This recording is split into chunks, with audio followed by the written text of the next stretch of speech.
in this world. There are a lot of things that are beyond our control. But what you do have control over is how you react to whatever happens in your life. What I now know is that we all become exactly what you believe. So if you believe that you can do all things because you have been endowed by a power from on high, given to you by the grace of God, if you believe that, you walk into the world understanding that whatever problems you may encounter, you still have God to lean on. As I grew, my perception and understanding of what God means grew with me.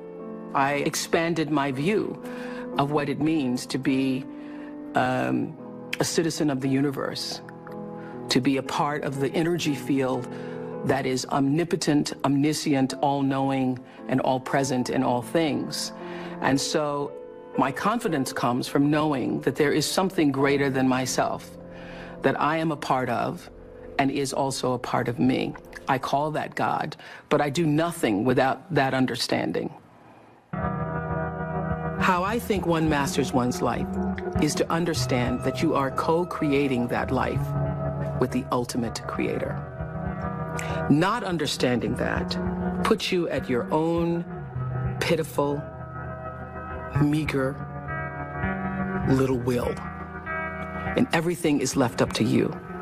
And you can't do it. You cannot survive in this world by yourself, just believing in yourself. You're not big enough to do it. I'm not big enough to do it. Nobody's big enough to do it. You have to understand that your very presence here as a human being on earth came from something greater than you. And not just your parents who wanted to have a child. The fact that that egg was hit by that particular little sperm in that particular moment, and you were created. Wow. How amazing is that? Of all the different choices that had to happen in order for you to be here now. What a celebration that is. So when you recognize the mystery of that creation, all the circumstances that had to configure and reconfigure themselves, all the questions that we don't have answers to, you have to know this: the fact that I'm here matters. And the fact that you're there matters. This is no accident. None of us are. When you do well, people notice. When you do your best, people notice. And so wherever you are, always do your best, and doing your best puts you at the next level. Nothing about my life is lucky. Nothing. A lot of grace, a lot of blessings, a lot of divine order, but I don't believe in luck. For me, luck is preparation, meeting the moment of opportunity. There is no luck without you being prepared to handle that moment of opportunity. And so what I would say for myself is that because of my hand in a hand and a force greater than my own, I have been prepared in ways that I didn't even know I was being prepared for. And the truth is, for me and for every person, every single thing that has ever happened in your life is preparing you for the moment that is to come. A lot of people don't know their purpose. And if you don't know your purpose, your immediate goal is to figure that out, because otherwise you're just wandering around here. So the moment you can figure out what it is you're supposed to be doing, the sooner you are able to get about the business of doing that. The universe speaks to us always, first, in whispers. And a whisper usually in your life feels like, that's odd. Or, that doesn't make any sense. Or, is that right? It just really feels like that. It's that kind of subtle. And if you don't pay attention to the whisper, It gets louder and louder and louder. And I say, it's like getting thumped upside the head. You don't pay attention to that. It's like getting a brick upside your head. You don't pay attention to that. The brick wall falls down. Life is about growth and change. When you are no longer doing that, that is your whisper. That is your whisper that I am supposed to do something else. I am interested in seeing what the rest of the world has to offer me.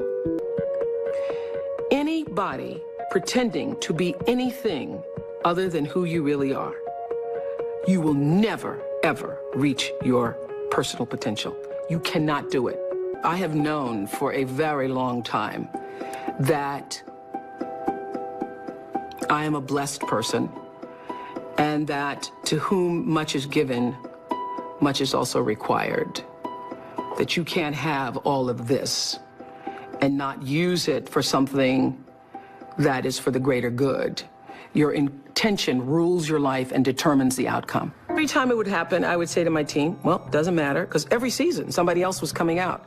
One talk show, two talk shows, three talk shows. There have been over 100 talk shows since we started. But every time I would feel like, all right, got to step up our game, got to step up our game. The way you step up your game is not to worry about the other guy in any situation, because you can't control the other guy. You cannot control the other guy. You only have control over yourself. So it's like running a race. The energy that it takes to look back and see where the other guys are takes energy away from you. And if they're too close, it scares you. So that's what I would say to my team all the time. Don't waste your time in the race looking back to see where the other guy is or what the other guy is doing. It's not about the other guy. It's about what can you do. You just need to run that race as hard as you can. You need to give it everything you've got all the time for yourself. For yourself. What I know is you got to take responsibility for the space you hold here. And understand that the third law of motion, which says for every action, there's an equal and opposite reaction, that is my religion. That is the fundamental construct of my religion. And by that, I mean, I know that every thought that I think, every thought that I have that moves into action is going to create an opposite and equal reaction. So everything that I put out into the world is going to come back. It's the golden rule on steroids. The golden rule on steroids. It's true that as you do unto others, they will do unto you. It's already done. There's an energy field, there's an energy flow that I strongly feel in my own life. And I know lots of other people who do. You're either in flow or out of it. And if you're in flow, it's like this. It's like this. All the time. It's like this. It's like flowing with the stream. And the flow is in direct proportion to the center of yourself, where God abides, where universal energy abides, where the divine within you abides. How far you are from the center, from the divineness of yourself, from your connection to source energy, that which created you, is how out of sync you are with your life, regardless of what you call it. When you can align with that, nobody can touch you. Gary Zukov calls that authentic power. In his book, Seed of the Soul, he says, when your personality comes to serve the energy of your soul, that is authentic power. And that's the only real power there is, because you're going to lose everything else. I don't care how beautiful you are. One day, your breasts are going to sag and your eyes are going to bag and you're not going to be as beautiful. And it doesn't matter how much Botox and how many times you get yourself pulled up and how many hairdos and how many makeovers or what you do, you know, that doesn't last. It's just like the most beautiful flowering tree. Everything passes and it's time. It doesn't matter how much money you have, how much power you have, how high you sit on the Forbes list, how many times you make the most influential lists. All of that changes. All of that changes. But what is real, what is lasting, is who you are and what you were meant to bring. What is the gift you were meant to give? And nobody can take that away from you.